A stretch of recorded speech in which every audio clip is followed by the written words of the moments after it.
और चलिए सीधा रुख करते हैं, राहुल गांधी क्या कुछ कह रहे हैं प्रेस कॉन्फ्रेंस में, आपको सुनवाते हैं। पेट्रोल, डीजल और गैस की कीमत के बारे में आपसे देश की जनता से बात करना चाहता हूं। डीजल, पेट्रोल ये तकरीबन इकोनॉमी के हर भाग में कहीं ना कहीं इनपुट होता है इसका। तो जब डीजल और पेट्रोल के दाम बढ़ते हैं, एक तो डायरेक्ट चोट लगती है और एक इनडायरेक्ट चोट लगती है। डायरेक्ट चोट लगती है जो गाड़ी में, स्कूटर में, ट्रक में डीजल पेट्रोल डालता है, उसको डायरेक्ट जेब में चोट लगती है।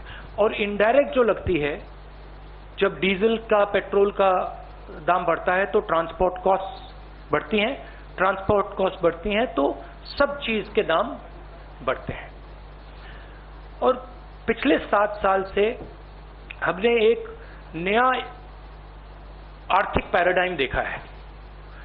एक तरफ डीमोनेटाइजेशन, दूसरी तरफ मोनेटाइजेशन। ये एक तरफ डीमोनेटाइजेशन, दूसरी तरफ मोनेटाइजेशन।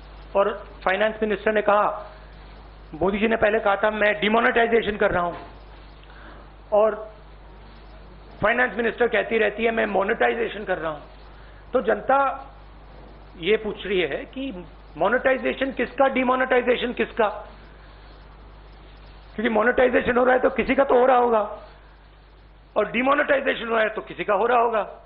तो मैंने आपके लिए, मोदी जी के लिए बहुत अच्छी तरह लिखा है। देखिए,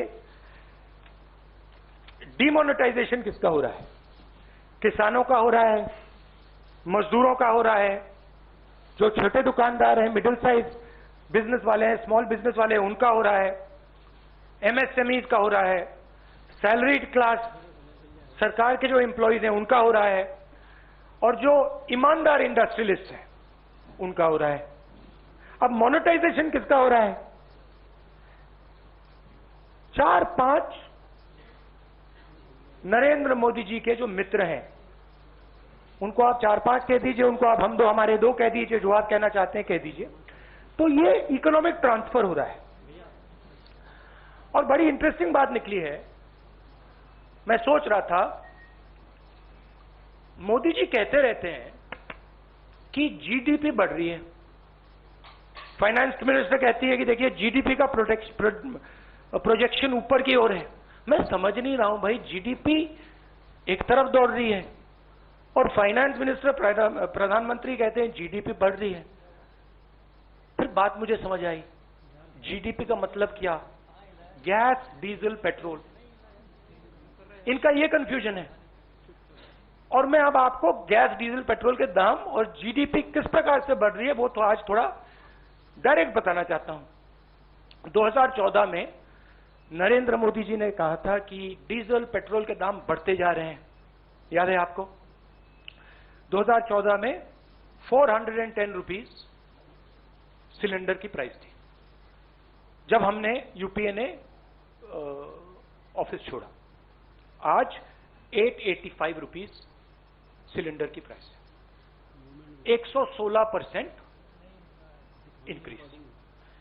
पेट्रोल की प्राइस 71.5 रुपीज 2014 में, आज 101 रुपया, 42% price increase. 57 rupees diesel, 88 rupees आज, 55%, 55% इंक्रीज। अब मजेदार बात यह है कि कोई ये आर्ग्यूमेंट कर सकता है कि देखिए ये तो इंटरनेशनल रेट बढ़ा है, इंटरनेशनल मार्केट पे डीजल, पेट्रोल का दाम बढ़ा होगा, इसलिए हिंदुस्तान की जनता को चोट लग रही है, इसलिए पूरा मोनेटाइजेशन, डीमोनेटाइजेशन का तमाशा चल रहा है। मगर अजीब सी बात यह है कि जब यूपीए की सरकार थी 2014 में, तो 105 रुपीज कच्चे तेल का दाम था, आज 71 रुपीज है, 32% ज्यादा था हमारे टाइम।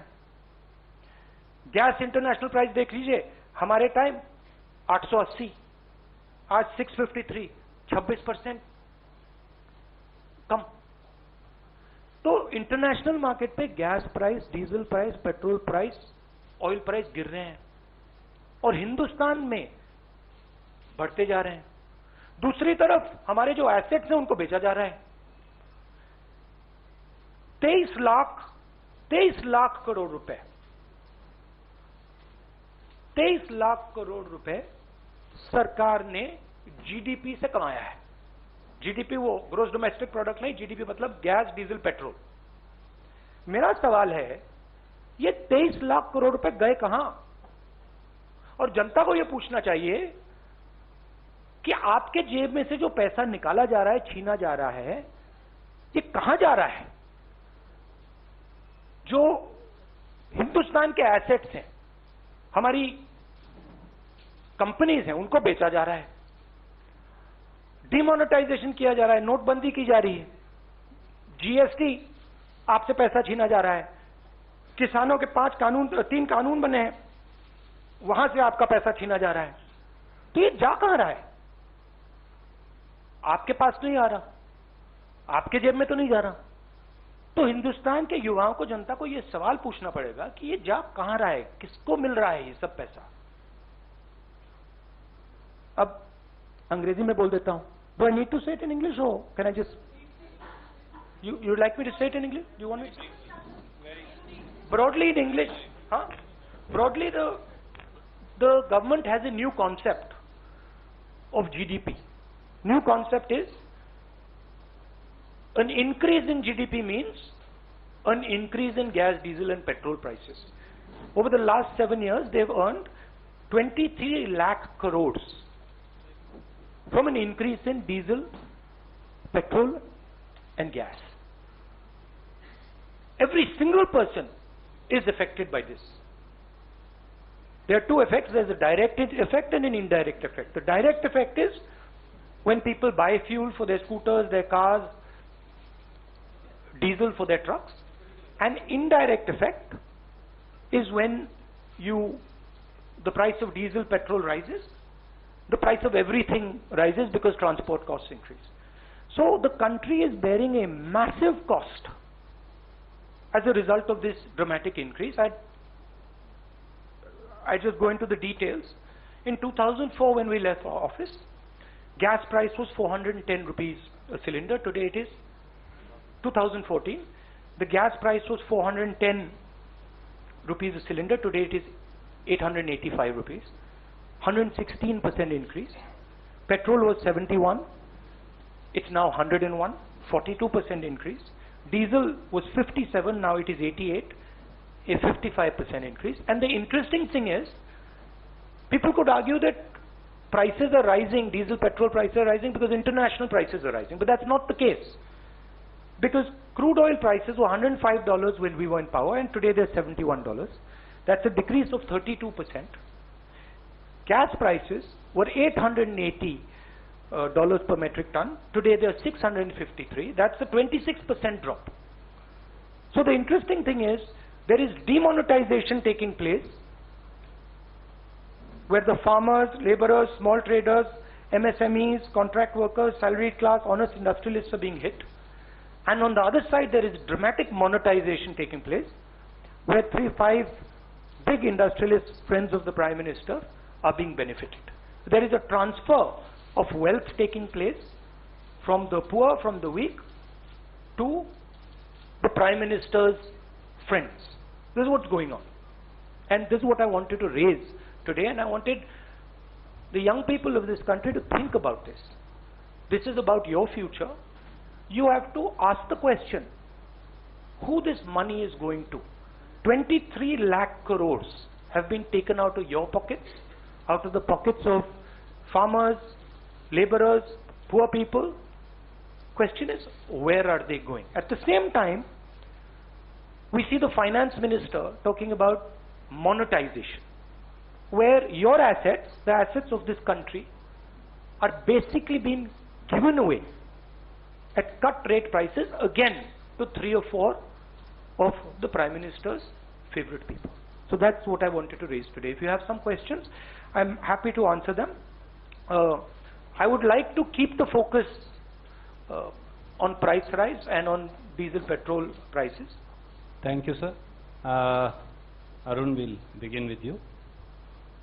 राहुल, एक छोटा सा सवाल ये है कि आप पार्लियामेंट में भी ये मुद्दा उठाते हैं, मार्च करते हैं या वहाँ प्रेस कॉन्फ्रेंस करते हैं, आप यहाँ भी कर रहे हैं, आपकी पार्टी जनता के बीच में सड़कों पर भी जा रही है। आपको लगता है कि पब्लिक जो अफेक्टेड है वो आपके साथ या आपके मुद्दे के साथ भी वो भी सड़क पर आ रही, वो भी खड़ी है कि सिर्फ कांग्रेस के कार्यकर्ता ही धरना प्रदर्शन कर रहे हैं, विपक्षी कर रहा है, और अगर नहीं आ रही तो क्यों? नहीं, देखिए, गुस्सा डेवलप हो रहा है, वो तो क्लियर है। मगर दूसरी तरफ जो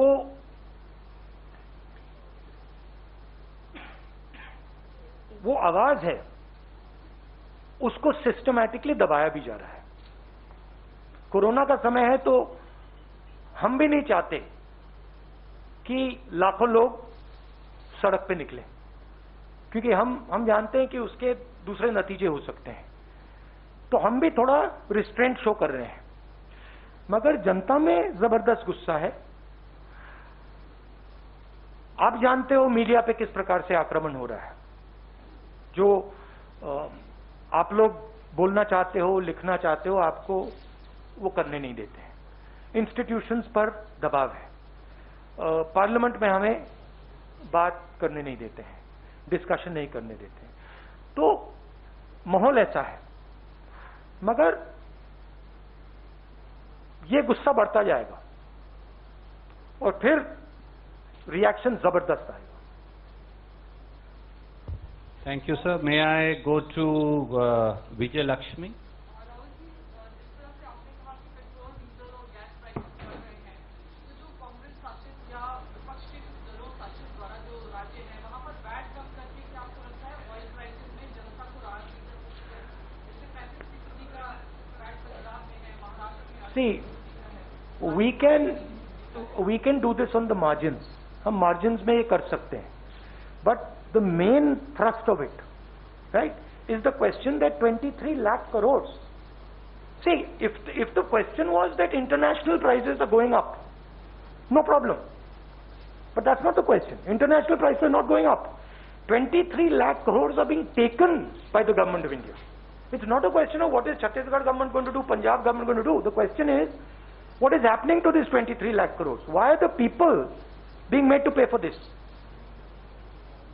ये जो 23 लाख करोड़ रुपया है, ये जनता के जेब से निकाल कर ट्रांसफर किया जा रहा है ना। सवाल तो वो है।